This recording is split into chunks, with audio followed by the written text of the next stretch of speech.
Hi అండి. Welcome back to Lalitha shorts. ఎంతో ఈజీగా, పర్ఫెక్ట్‌గా, తక్కువ టైంలో చికెన్ బిర్యానీని మా అత్తయ్య చేసిన స్టైల్‌లో ఎలా చేసుకోవాలో మనం ఈ వీడియోలో చూసేద్దాం.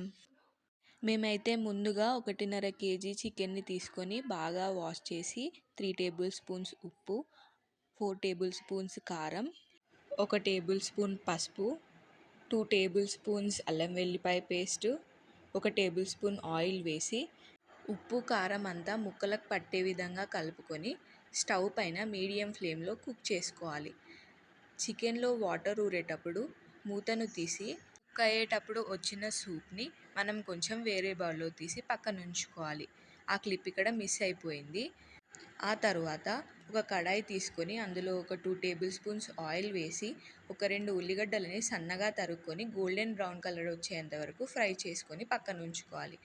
ఇప్పుడు చికెన్ బిర్యానీలో రైస్ వండుకోవడం కోసం మనము ఒక గిన్నెని పెట్టుకొని అందులో ఒక 2 tablespoons oil and 1 tablespoon గీని వేసుకొని ఒక 1 టేబుల్ స్పూన్ జీలకర్ర, ఒక 4-5 లవంగాలు, 2 యాలకులు, 2-3 మరాఠీ మొగ్గలు, స్టార్ అనైసా, 2-3 దాల్చిన చెక్క ముక్కలు, 2 బగారా ఆకులు వేసుకొని అవి ఫ్రై అయిన తర్వాత ఒక ఆనియన్ని ఇలా చూపిస్తున్నట్టుగా ముక్కలుగా చేసి వేసుకొని ఒక 2-3 పచ్చిమిరపకాయలని ఇలా మధ్యలోకి కాట్లు పెట్టి వేసి ఒక పిడికెడు పుదీనా వేసి మంచిగా ఫ్రై చేసుకోవాలి.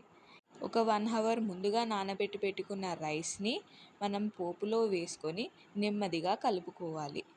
మేము ఈ రైస్లో వేసిన బగారా ఆకు మా నాన్నమ్మ చెన్నై నుంచి తీసుకొని వచ్చిందండి. ఇది వేయడం వల్ల చికెన్ బిర్యానీకి మంచి ఫ్లేవర్ అండ్ స్మెల్ అనేది వస్తుంది. మీ దగ్గర ఇది అవైలబుల్లో ఉండదు కాబట్టి మీరు దీన్ని స్కిప్ చేయొచ్చు. మా అత్తయ్య రైస్లోకి వాటర్ 1 కప్ ఆఫ్ రైస్కి 3 కప్స్ ఆఫ్ వాటర్ అని అలా ఏం తీసుకోలేదు. జస్ట్ ఇలా మన వేళ్ళకి 3 గీతలు మునిగే అన్ని వాటరే వేసుకున్నారు. సో అలా వాటర్ని వేసుకొని రుచికి సరిపడా ఉప్పు వేసుకొని మనం మూతను పెట్టి ఉడికించుకోవాలి. మధ్యలో ఒకసారి మూతను తీసి కలిపి చూసుకొని 70% కుక్ అయిందో లేదో అని ఇలా చూపిస్తున్న విధంగా మనం తీసుకొని రైస్ని కుక్ చేసుకుంటే సరిపోతుంది.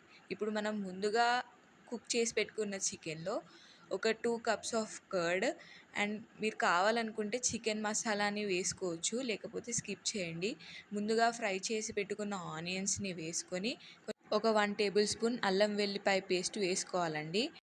మేము కారం చాలా ఎక్కువగా తింటాం కాబట్టి మా అత్తయ్య ఇంకొక 1 టేబుల్ స్పూన్ కారంని యాడ్ చేసింది. మీరు కావాలంటే దీన్ని స్కిప్ చేసుకోవచ్చు.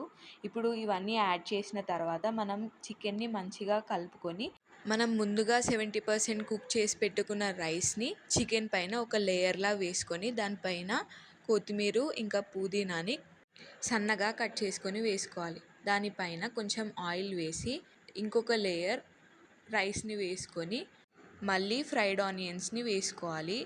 మేము ముందే ఎగ్స్ని బాయిల్ చేసి పెట్టుకున్నాము. వీటిని 2 హాఫ్స్గా చేసుకొని మనం రైస్ పైన వేసి ముందుగా తీసి పెట్టుకున్న చికెన్ సూప్ని ఎగ్స్ పైనుంచి వేసుకోవాలి. దీన్ని వేసుకోవడం వల్ల మనకి ఎక్స్ట్రా టేస్ట్ అనేది యాడ్ అవుతుంది.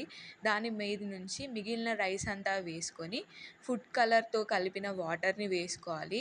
మీరు కావాలంటే దీన్ని కూడా స్కిప్ చేసుకోవచ్చు. అండ్ దానిపైన నుంచి మనం కొంచెం కొత్తిమీర చల్లుకొని ఒక 5 మినిట్స్ మనం మీడియం ఫ్లేమ్లో రైస్ని అనేది కుక్ చేసుకోవాలి.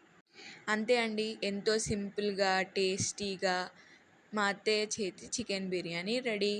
మీరు కూడా ఈ రెసిపీని తప్పకుండా ట్రై చేయండి. నచ్చితే do like, share, comment and subscribe to Lalitha shorts. మా నుంచి వచ్చే అప్డేట్స్ అన్నీ మీకు రావాలంటే గంట సింబల్ని క్లిక్ చేయండి. Thank you for watching.